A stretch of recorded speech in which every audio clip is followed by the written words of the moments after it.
A primeira vez que Miss Marx apareceu, eu fiquei completamente babando na roupa dela.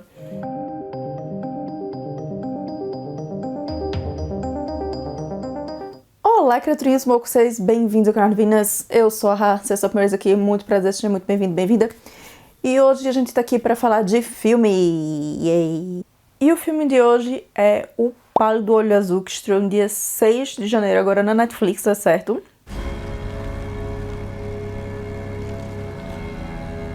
O Pálido Olho Azul é um filme de mistério policial que se passa no ano de 1830, na Academia Militar de West Point, no estado de Nova York, lá nos Estados Unidos.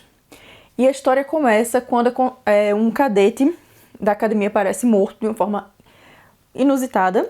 E o superintendente Tyler, que é basicamente o diretor da academia, convoca um inspetor de polícia aposentado, chamado Augustus Landor, para investigar essa morte suspeita. E aí começa a desenrolar várias coisas.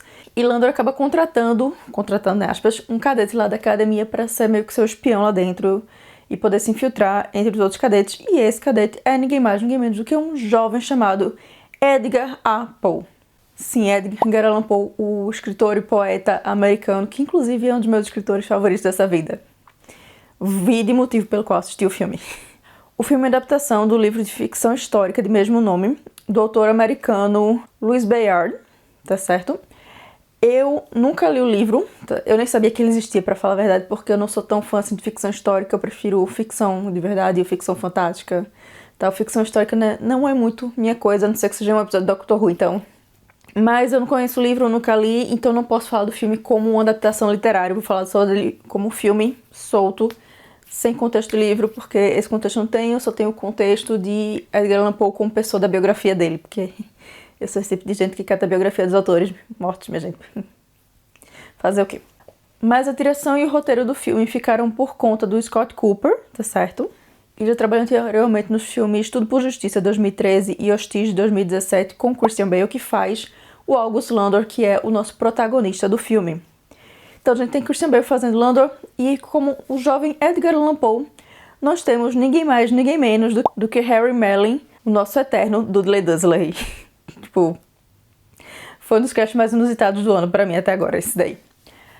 Mas para um filme que se passa nos Estados Unidos, o elenco é um tanto quanto britânico, assim.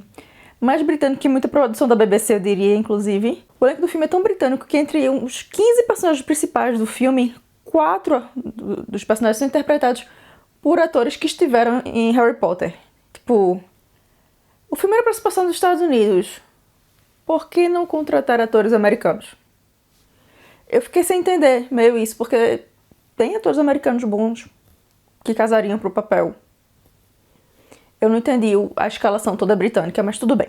O mistério do assassinato e tal é interessante, o filme começa cativante, você fica, poxa, o que é que tá acontecendo?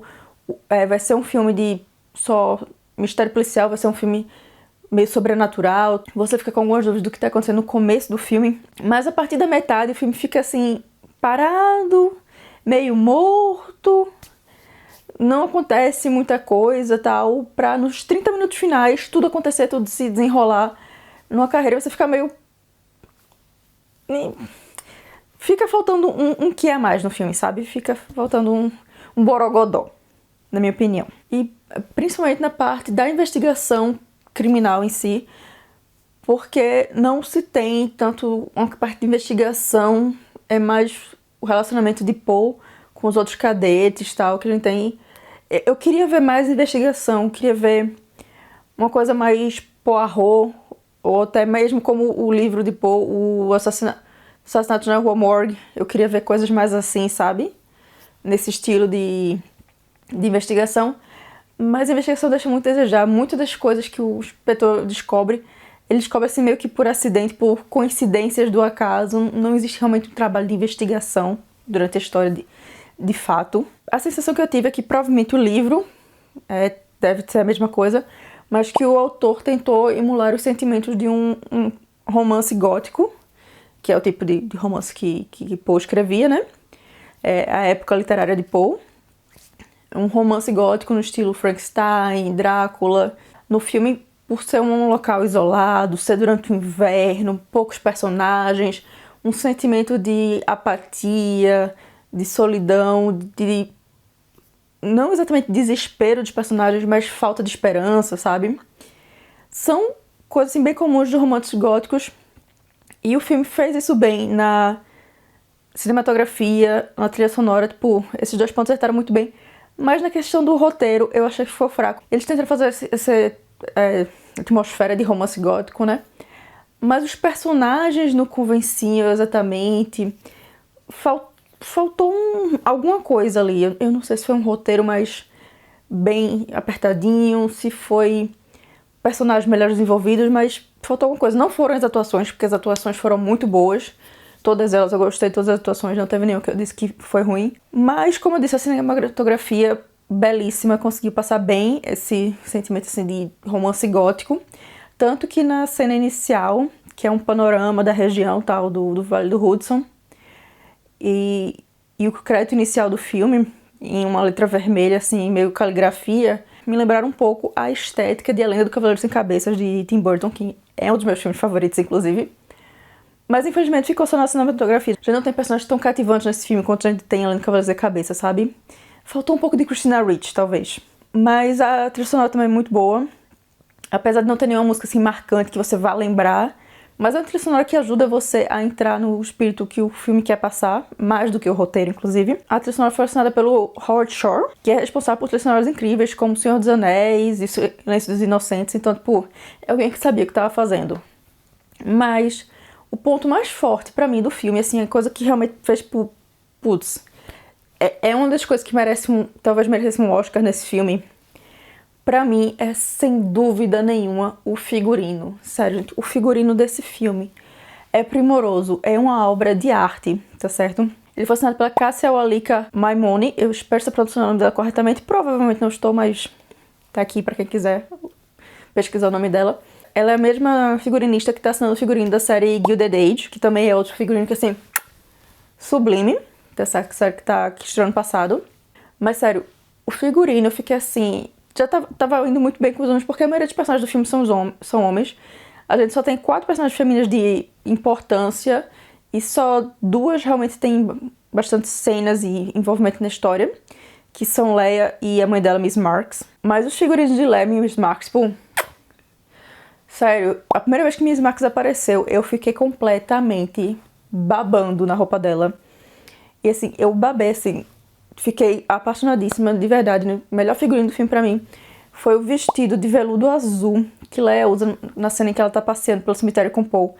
Que, minha gente, eu quero aquele vestido na minha vida. Ele é lindo, ele é maravilhoso, ele é estruturado. Sério, foi um dos trabalhos mais bem feitos que eu vi de reconstrução histórica de figurino em um filme em muito tempo, e um filme que não era tão necessário fazer isso, porque que não é um filme exatamente histórico, mas que fez um trabalho de figurino, assim, excepcional.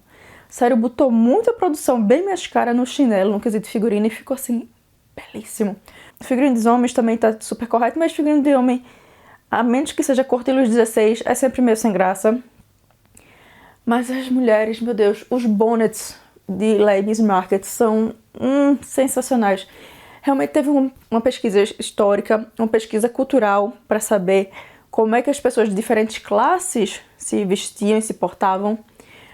Foi muito, muito bem feito, sério. Tipo, tiro meu chapéu imaginário pra esse figurino, porque chef's kiss. Mas no final, assim, é um filme legal, mas nada marcante, nada que mudou minha vida. Como uma fã de Paul, eu esperava mais, certo? Tipo, eu acho que a coisa mais interessante, como fã de Paul, que teve no filme, é uma cena que Paul e Lando estão descendo uma escadaria, e que antes de focar neles, a cena começa focada num corvo pendurado numa árvore, e eles descendo no fundo pra depois focar neles. Foi a cena mais interessante pra mim, porque assim, foi o único easter egg realmente da obra de Paul que eu gostei. Tem uma cena dele declamando o poema Lenore pra Leia no filme, e dizendo que o poema foi inspirado por ela e tal. Mas eu achei fraco, eu achei a cena meio sem graça. Eu esperava mais de Paul no filme, sabe? Da participação dele, tipo, algo mais intrigante, sei lá. Talvez ele dando a entender que o mistério estava inspirando ele pra escrever os assassinatos da Rua Morgue. Alguma coisa assim, mas deixa eu desejar. O final tem um twist lá revelando no final o assassino que eu achei, tipo, preguiçoso, tá certo? Eu não vou dar spoilers, mas eu achei o final preguiçoso na resolução dos assassinos, de como foi feito. Eu esperava mais. Mas, infelizmente, a gente não pode ter tudo, né? Na vida a gente se contenta com Poe, um corvo e uma declamação de Lenore pros fãs do romantismo de segunda geração, né? É o que tem pra hoje. Mas é isso, criaturinhas. No final pro filme eu nota de 7, talvez um 7,5 pro figurino, que tipo, cinematografia, trilha sonora e figurino estão carregando esse filme. Carregando esse filme pra mim. Então eu dou um 7, 7,5 pra ele, tá certo? De 10. Mas assim, se você tivesse que fazer numa tarde, sábado e domingo, e quiser um filme assim pra passar o tempo, e que tem figurinos e cenários belíssimos, vai assistir O Pálido do Olho Azul, que é uma boa pedida para um final de semana. Mas é isso, criaturinhas, eu fico por aqui. Me conta aqui embaixo quais outros filmes ou talvez séries vocês querem que eu faça review aqui no canal, tá certo? Me avisa aqui embaixo que eu trago pra vocês num próximo vídeo. Eu vejo vocês no próximo vídeo falando sobre livros. Tchau!